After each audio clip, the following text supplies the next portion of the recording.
got is a somewhat new Swedish thriller that is now streaming on Netflix. I think it came out on Netflix a couple of weeks ago. It is directed by Elaine...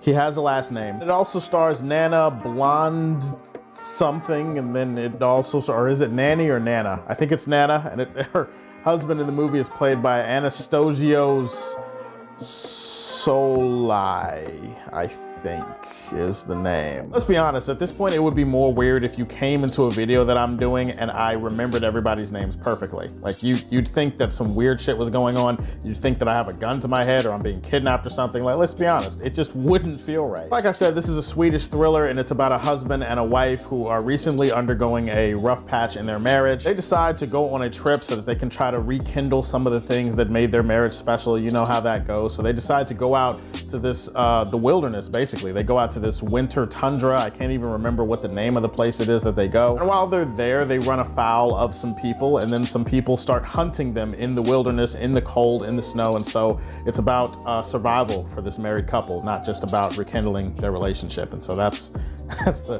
premise that, of course, you have seen before. Yeah, I'm all for a good thriller. I'm especially all for a good thriller that's in another language. I like foreign movies like this because it does feel like there's more attention to detail, and it does feel like the execution is generally higher than a lot of the thrillers that are in this genre that I see in America. The only thing I could really give this movie, despite the fact that its premise is way too familiar, way too predictable, and you've seen it 1,000 times before, is that they do have some solid execution here. I do like the setting and the location and how it lends to the cinematography of this movie. The fact that this movie does a good job depicting the cold and the wilderness and some of the wild and rough stuff that goes on when you're out there, and all that snow, all that wind, kind of turns some sections of this movie into a survival movie. And I thought that's kind of an interesting little coat of paint to throw on something that, again, we've already seen before. It does lend itself to some solid cinematography. It's not a poorly directed movie, and I will say the actors and the actress in this case, in this movie, really everybody involved in this movie does an okay job. I can see that they're at least trying. This is a movie that is not afraid to get real and not afraid to get very grim and dark at times, so that was appreciated. For the first 2/3, I really wasn't feeling this movie. I was just kind of like, it's okay, it's whatever, it's forgettable, it's at least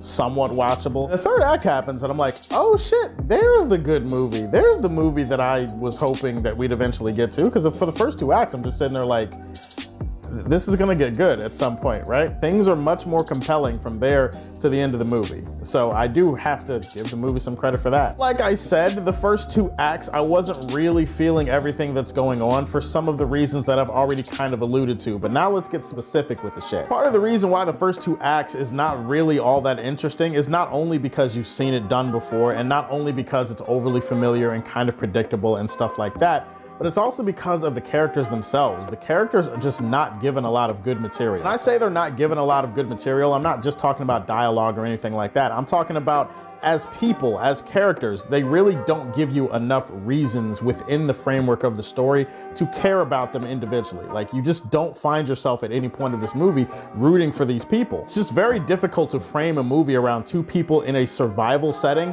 and not have me give a shit about their survival. Unfortunately, that's really, like, for the first 2 acts of this movie, you're just kind of traipsing through a story that you've seen before with better execution, even though it is executed okay in some spots. You also feel like they make way too many dumbass, like, holy shit, why'd you make that decision type of mistakes in this runtime. I get it, in a movie like this, you're gonna have a few mistakes, you're gonna have people that mess up every now and then because we're human and we mess up, but in this movie, it just becomes so glaringly obvious that these are 2 idiots that you have not given me enough reason to care about, and now I'm forced to watch them for most of the movie. I'm like, that's not really that entertaining, no matter what the 3rd act does to fix this. Honestly, the 3rd act of this movie saved it from being worse. I'm gonna leave this movie in the Fortress of Solitude. It was alright. Let me know what you thought about it, or if you plan on seeing it or anything like that. Stay tuned, I have a bunch of other reviews that I'm pushing out this week. Please like and subscribe to the Superfan Show, and as always, if you like what you see, tell me how you feel, and stay tuned to hear more from the Man of Steel.